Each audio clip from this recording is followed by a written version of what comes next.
Buying plane tickets can be exhausting. Many of us spend hours on the internet researching flight deals, trying to figure out an airfare pricing system that seems random.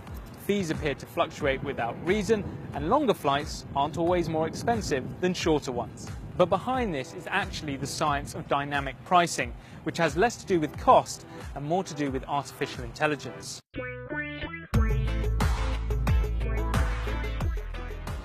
It's been more than 100 years since the first scheduled flight. With a comet scheduled by British Overseas Airways Corporation to start the world's first jet passenger air service. In the beginning, commercial aviation was a tightly regulated marketplace where airfares were based on distance travelled rather than passenger demand. Most international routes were operated by a single national carrier, and the lack of choice resulted in uncompetitive fares for consumers. Deregulation, however, changed all that. In 1978, the US government began the process of removing government controls over routes and market entry for new airlines. In 1983, fares followed, and by the early 1990s, the liberalisation of the aviation industry had spread around the world, making pricing more competitive. Critics also say there was too much competition in the first years after deregulation. Airlines merged and became more dominant, changing the industry from a regulated cartel into an unregulated cartel. In the US, just 4 airlines control 68% of the domestic airline capacity.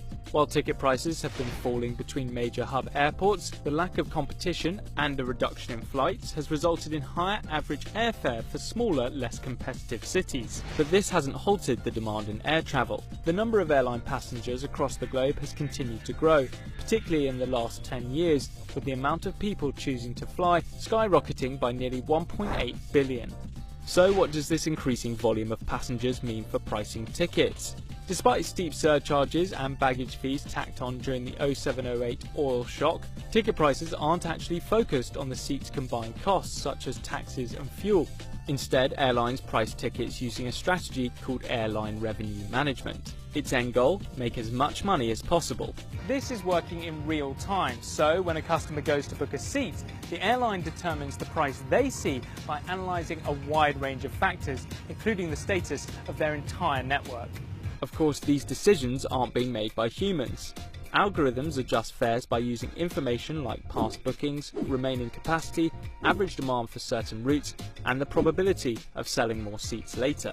One example of this process being used is for pricing connecting routes. Let's say you want to fly London to Miami. The flight you want to book also serves as the first leg of a connective flight to Bogota. While you're travelling less distance to Miami, you may end up paying more than passengers flying through to Bogota. That's because airlines are trying to discourage you from buying seats that they want to keep available for the full journey. This entire thought process is done by an algorithm, which predicts those seats will sell for a higher price in the future. Airlines also profile their customers to help them adjust prices. This often means placing passengers into one of two groups, leisure or business, and the way each group is priced is very different. An airline offering a flight from London to Bali can assume that the people on that route are largely holidaymakers, so it places them in the leisure bracket. These passengers usually book months in advance, so airlines tend to start the price for these seats relatively high. It then adjusts the price according to market response, making sure it's high enough to maximise profit, but low enough so that it doesn't result in unused capacity. While on a typical business route such as London to Hong Kong, airlines usually start with low prices to fill a minimum capacity. Then it increases prices steeply for business travellers who book last minute. That's because airlines know business travellers tend to book later and are far less price sensitive than their leisure counterparts. In fact, business travellers are willing to pay 60% more on average to secure a seat. Some analysts believe airlines use consumers' internet browser cookies to determine what flights they've been looking at. This way, they can increase those prices to encourage them to buy. But solid proof of this practice is hard to come by, and it's something airlines and price comparison sites strongly deny. Targeted dynamic prices, however, can increase customer satisfaction and encourage consumer bookings. For example, a member of an airline loyalty program could receive just for you price displays based on their purchasing history.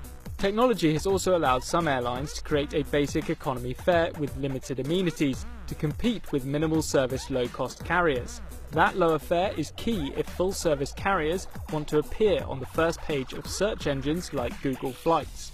But it's not just airlines that are using AI technology to their advantage. Consumers now have access to sites which monitor fares using their own algorithms and past data to predict the lowest price a seat will reach to then alert their customers. The threat airfare search sites pose to airlines' dynamic pricing system even saw United Airlines suing the website SkipLag, which helps passengers find loopholes for cheaper tickets.